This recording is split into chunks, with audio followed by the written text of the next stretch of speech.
Hey guys, welcome to NIJ College Debates. My name is Priyanka Deo for NIJ, and today we're going to have a really fabulous debate on government proactiveness in defense.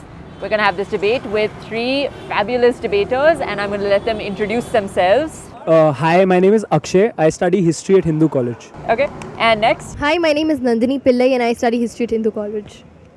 Hello guys, I'm Aditya and I'm from Hindu College too. I'm a student of political science. Alright, so first I want to just start out by asking your thoughts on the issue, right? Now, when the interim budget was announced, 2019-2020 budget, they allocated 3 lakh crore rupees for defense, which is the highest ever. What are your thoughts on that?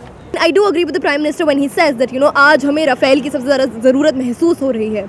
So I think that, it is like really urgent for us to invest in defense and these. So the time to do it is now. Yes. Okay. Let's talk a little bit about the One Rank One program for those in our audience that maybe don't understand what it is. Can you explain what it is and maybe what the impact and the importance of it is? One rank, one pension equates a colonel who is retiring in 2016 to a colonel who might have retired in 1987. So in 1987, a colonel's rank pension would have been at a basic pay of say 3,500 rupees. Today, it's about 2 lakh rupees. So you have to equate that in terms of the pension that he's getting. So today, that colonel would get a pension next year of say 1 lakh rupees. He will get a pension of say 1,700 rupees. So under the One Rank One Pension program, the government is supposed to revise this pay every year, annually, like is done for the Indian Administrative Services. Now, this was not done for 40 years. It's just been revamped, correct? Yes. The government has just revamped this, but the government's principle still is that it will not be done on a 1 year basis. It will be done on every 5 years, which is fair because the government also has to deal with the massive resource crunch that it faces with other defense. Yes. Are there problems in its implementation of this? Sure. Surely, yeah. There are a bit of problems in its implementation too. What are these problems and how can these be resolved? The question next is this. I think the problems in say implementation of matters which are probably a stakeholder in which the stakeholder is probably like millions of people, there is obviously a say of say opposition leaders, and even within the government there is a say of a lot of people.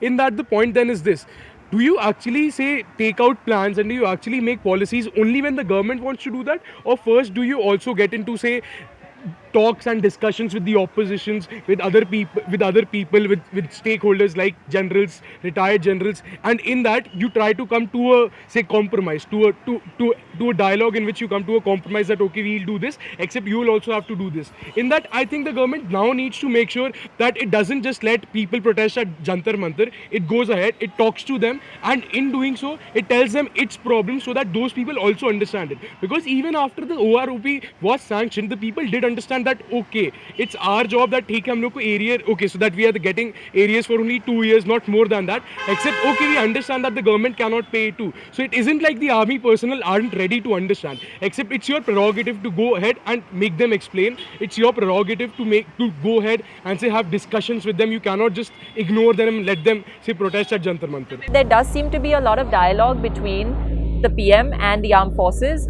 If not dialogue, at least you get the impression, at least I do, in my opinion, I get the impression that he cares about the armed forces. Do you guys have faith in the PM? In terms of engagement, like as we record this, CRPF Jawans, serving personnel, non-serving personnel and their families are protesting at this moment at Jantar Mantar for better services. So it's not that just because an attack took place at Uri or an attack took place in Pulwama that you will pedestalize the armed forces. I think you should pedestalize them not in terms of doing something which is extraordinary, them doing their duty, but at the same point of time, as any government, it's your responsibility to make sure that these attacks don't happen and they don't continue to happen. How should we recognize members of the armed forces? So as a citizen, what do I do when say I vote for a government? I don't think that the only thing I should consider when I vote for the government should be that okay, meri road ke like what's the situation in my state, or what's the situation say in front of my house. I think in so that you should vote for the greater good. Yeah, in that I think the vote that I should be more holistic. Yeah, that the vote that I carry is not only for myself, it is also for the people who one cannot vote because they are not in the residence where their vote is. In that they are not working say, although in my constituency or my state, they are working from outside, from in some other area, except for my protection.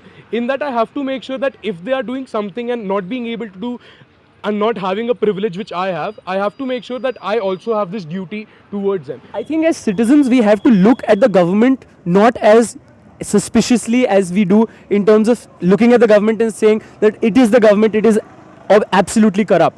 We have to look at it in terms of it also trying to do something in order to bring about certain change in terms of paradigms of transformation for this country, and I think which is something that we have to contribute, and that's how we will essentially look towards the good of the armed forces. Which leads me into my final question. Now that actually leads me into my final question. Now I just visited, have you guys been to the War Memorial yet?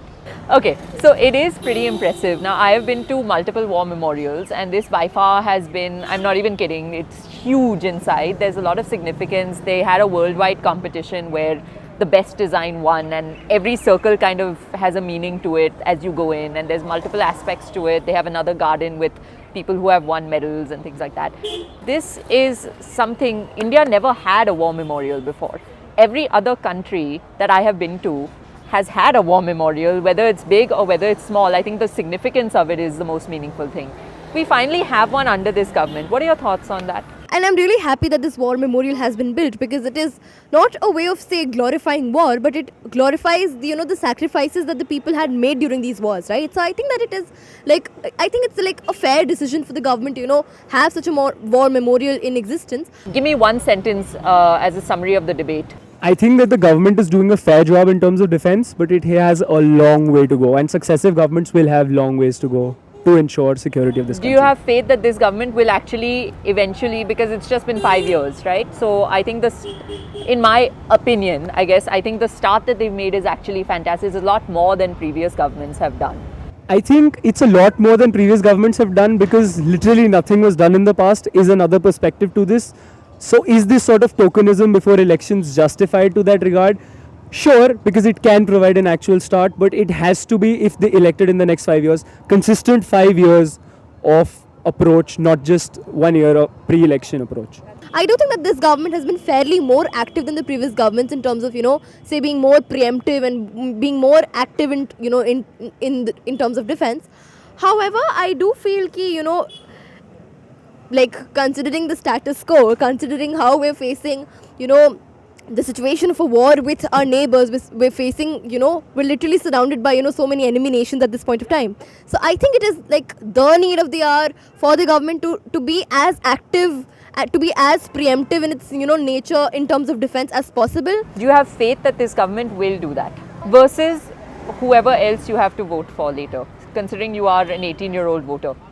Alright, so since we've seen precedents of, previous Congress governments not engaging as much as this NDA government was able to, in terms of defense, I think I can give, considering only precedents, I can give this to BJP when, that it has been able to engage more actively than the other governments in terms of being proactive in the field of defense. So yeah, I think the NDA government will be fairly able to do that. One of the smarter strategies that the government is doing, which I have not seen so much before, I'm sure it was done before, but our international relations by the NDA government, I feel, is very strong. Can anyone agree with me there? I think in terms of international relations, I do agree with you that India is going to succeed. So because in international relations and diplomacy, it's a lot about what you push for. So at a point of time where you push for the return of Abhinandan, it actually happens. So I think at a point of time where India goes ahead and pushes for, say, justifying itself in an international foray, that will happen. So I don't think that it's justified for us to just say that it's an abstract concept or it's just something which is out of the blue that has happened to India. It's something that's tangible. It can happen if we make it a priority. So I don't think that it's something which has to be a sort of active engagement for us. Given that the sort of lauding that India got even for the airstrike, considering that many countries could have gone ahead and called it an act of aggression, still countries like France and Australia and the United States supported this action. I think India has done a fair bit under this government in terms of promoting its international relations and promoting its interests, rather supporting actual UNSC resolutions which will potentially ban Masood Azhar rather than just talk of supporting India. So I think there is tangible action that's coming. Is this sort of a channel like NIJ necessary? How do you guys feel about this debate today? I think a channel like NIJ is absolutely necessary because a lot of people can just go ahead and criticize the government or can criticize the opposition into saying that okay, this is not being done and this is something which I don't feel good about. Except the responsibility then of those citizens and of us as citizens and people like us in this debate also becomes to provide like an alternative to as to what can be done then. So I really appreciate this initiative because I do think that good journalism is about not just pushing one particular narrative forward. It's about consolidating or amalgamating as many narratives as possible, in say a conversation, right? So I felt that in this particular conversation that there was this multiplicity of narratives and there was a diversity of ideas and not one particular idea was pushed forward. So for every idea there was a counter idea and for every say question there was like a counter question or something of that sort, right? So I do think that this sounds like a good initiative to me. First of all, I think that the youth of this country is going to be the backbone of the future anyway. It's going to be the youth which is going to be in 10 years policymakers, politicians or whatnot. At that point of time, it's important for us to have the exposure in terms of understanding that disengaging with the government completely in terms of like only criticism is not going to be something that's work. You're going to have to work.